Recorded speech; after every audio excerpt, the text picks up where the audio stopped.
Hi hello welcome back to our channel.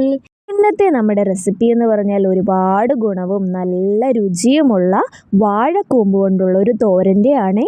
അപ്പോൾ ഇന്ന് നമ്മൾ വാഴക്കൂമ്പും പരിപ്പും ചേർത്താണ് കേട്ടോ തോരൻ വെക്കുന്നത്. അപ്പോൾ അതെങ്ങനെയാണെന്ന് നോക്കിയാലോ. ആദ്യം തന്നെ പരിപ്പ് കുറച്ച് സമയം ഒന്ന് വെള്ളത്തിലിട്ടിട്ടുണ്ട്. ഇനി അത് മൺചട്ടിയിലിട്ടൊന്ന് വേവിച്ചെടുക്കുകയാണ് കേട്ടോ വേണ്ടത്. പരിപ്പ് കുക്കറിലിട്ടും വേവിക്കാവുന്നതാണ്. മൺചട്ടിയിലിട്ട് വേവിക്കുമ്പോഴേക്കും നമുക്ക് നല്ലൊരു രുചിയാണ് കേട്ടോ. നന്നായി കഴുകിയെടുത്ത പരിപ്പ് നമ്മൾ ചട്ടിയിലേക്ക് ഇട്ട് കൊടുക്കുന്നുണ്ട്. ആവശ്യത്തിന് വെള്ളവും ഉപ്പും ചേർത്ത് നന്നായി തന്നെ വേവിക്കുന്നതിനായിട്ട് വെക്കുന്നുണ്ട്.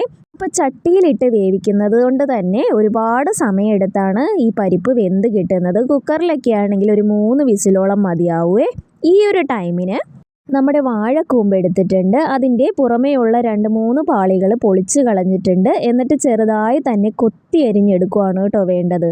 ഞാനിവിടെ മുഴുവനും ഒരുമിച്ച് അരിഞ്ഞ ശേഷമാണ് എണ്ണ ഒഴിക്കുന്നത് കേട്ടോ. അല്ലെങ്കിൽ ഇത് കറുത്ത കളറിലായി പോകും, കറ വരുവേ. അല്ലെങ്കിൽ നമ്മൾ അരിയുന്നതിൻ്റെ കൂടെ ആ ഒരു വാഴക്കൂമ്പിലേക്ക് കുറച്ച് വെളിച്ചെണ്ണ ഒന്ന് തൂത്ത് കൊടുത്തിട്ട് നന്നായിട്ടൊന്ന് കൊത്തി അരിയുക. വീണ്ടും ഒന്നുകൂടെ ഒന്ന് എണ്ണ തൂത്ത് കൊടുത്തിട്ട് അങ്ങനെ അരിഞ്ഞെടുക്കുക. ഇതാണ് നമുക്ക് കൂടുതൽ എളുപ്പം. നമ്മൾ അരിഞ്ഞ ശേഷം വെളിച്ചെണ്ണ ഒഴിച്ച് ഒന്ന് തിരുമിയെടുക്കുകയാണ് കേട്ടോ വേണ്ടത്. അപ്പോൾ ഞാനിവിടെ അങ്ങനെയാണ് എടുത്തിരിക്കുന്നത്. അപ്പോൾ അതേ നമ്മുടെ വാഴക്കൂമ്പിൻ്റെ പരിപാടിയൊക്കെ ഏകദേശമൊക്കെ ഒന്ന് സെറ്റായിട്ട് വന്നിട്ടുണ്ട്. ഇനി അതിലേക്ക് ആവശ്യത്തിനുള്ള അരപ്പാണ് കേട്ടോ നമുക്ക് തയ്യാറാക്കി എടുക്കേണ്ടതുള്ളത്. അപ്പോൾ അതിനായിട്ട് ഞാനിവിടെ ഒരു അരമുറി തേങ്ങ ചിരകിയത്, മഞ്ഞൾപ്പൊടി, 2 പച്ചമുളക്, പിന്നെ ചെറിയ ജീരകവും കൂടെ എടുത്തിട്ടുണ്ട്. അതൊന്ന് ജസ്റ്റ് ക്രഷ് ചെയ്തെടുത്താൽ മാത്രം മതി കേട്ടോ. നമ്മുടെ ആ ഒരു തോരത്തിനൊക്കെ ഒതുക്കുന്ന പരുവത്തിന് മിക്സിയിലിട്ട് ഒന്ന് ജസ്റ്റ് കറക്കി എടുക്കുന്നുണ്ട് കേട്ടോ. അങ്ങനെ നമ്മുടെ അരപ്പ് ഇവിടെ റെഡിയായി കിട്ടിയിട്ടുണ്ട് കേട്ടോ. ഈ ഒരു സമയത്ത് നമ്മുടെ പരിപ്പൊക്കെ ഏകദേശമൊക്കെ ഒന്ന് വെന്ത് വന്നിട്ടുണ്ട്. ഇനി അതൊന്ന് ജസ്റ്റ് ഒന്ന് ഇളക്കി കൊടുക്കുന്നുണ്ട്. പരിപ്പിൽ നമ്മൾ ആദ്യം ഒഴിച്ച വെള്ളമൊക്കെ ഒന്ന് വറ്റി തുടങ്ങിയിട്ടുണ്ടെങ്കിൽ കുറച്ചുകൂടി ഒന്ന് വെള്ളം ചേർത്ത് ഒന്നുകൂടെ ഒന്ന് വേവിച്ചെടുക്കാവുന്നതാണ് കേട്ടോ. പിന്നെ നമ്മൾ ഇടയ്ക്കൊന്ന് മിക്സ് ചെയ്ത് കൊടുക്കുന്നതും കൂടെ ഉണ്ട്, അടുക്കി പിടിക്കാതിരിക്കാനാണ് കേട്ടോ. അപ്പോൾ അതേ നമ്മൾ ഏകദേശമൊക്കെ ഒന്ന് വെന്ത് വരുമ്പോഴേക്കും ഉപ്പ് നോക്കി കുറച്ച് ഉപ്പ് കൂടി ഒന്ന് ആഡ് ചെയ്ത് കൊടുക്കുന്നുണ്ട്.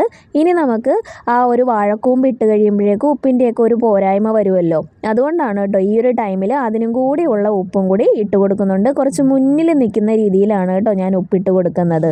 ഇപ്പോൾ അതേ നമ്മുടെ പരിപ്പ് ഇവിടെ 3/4 വേവായി കിട്ടിയിട്ടുണ്ട്. അതിലേക്ക് അരിഞ്ഞു വെച്ചിരിക്കുന്ന നമ്മുടെ വാഴക്കൂമ്പും കൂടി അതിലേക്ക് ആഡ് ചെയ്ത് കൊടുക്കുന്നുണ്ട്. എന്നിട്ട് നന്നായി തന്നെ ഒന്ന് മിക്സ് ചെയ്ത് കൊടുക്കുന്നുണ്ട്.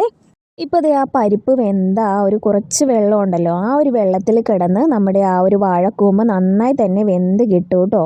ഇനി അത് കുറച്ച് സമയം ഒന്ന് മൂടി വെച്ച് നമുക്ക് വേവിച്ച് കൊടുക്കാവേ. ഇപ്പോൾ ദേ വെള്ളമൊക്കെ ഒന്ന് വറ്റി പരിപ്പും വാഴക്കൂമ്പും ഒക്കെ നന്നായി വെന്ത് കിട്ടിയിട്ടുണ്ട്. ഇനി ഇതിലേക്ക് നമ്മൾ ആ ക്രഷ് ചെയ്ത് വെച്ചിരിക്കുന്ന അരപ്പും കൂടെ അതിലേക്ക് ആഡ് ചെയ്ത് കൊടുത്തിട്ടുണ്ട്. എന്നിട്ട് നന്നായി തന്നെ ഒന്ന് മിക്സ് ചെയ്ത് കൊടുക്കുന്നുണ്ട്. ആ അരപ്പിൻ്റെ പച്ച മണമൊക്കെ മാറി നമ്മുടെ ആ ഒരു പരിപ്പിനോടും വാഴക്കൂമ്പിനോടും ഒക്കെ ഒന്ന് ചേർന്ന് വരാനായിട്ട് നന്നായി തന്നെ ഒന്ന് മിക്സ് ചെയ്തെടുക്കുന്നുണ്ട്. അങ്ങനെ നമ്മുടെ അരപ്പൊക്കെ നല്ല സെറ്റായിട്ട് വന്നിട്ടുണ്ട്. അപ്പോൾ ഈ ഒരു പരിപ്പ് മാത്രമല്ല, ചെറുപയറിൻ്റെ കൂടെയും ഈ ഒരു വാഴക്കൂമ്പ് തോരൻ നല്ല അടിപൊളിയാണ് കേട്ടോ.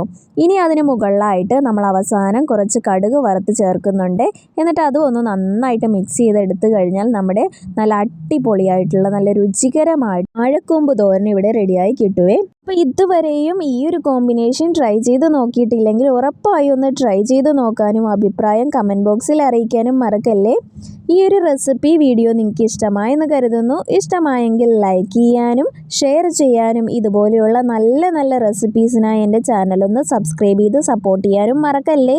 Thank you for watching. By.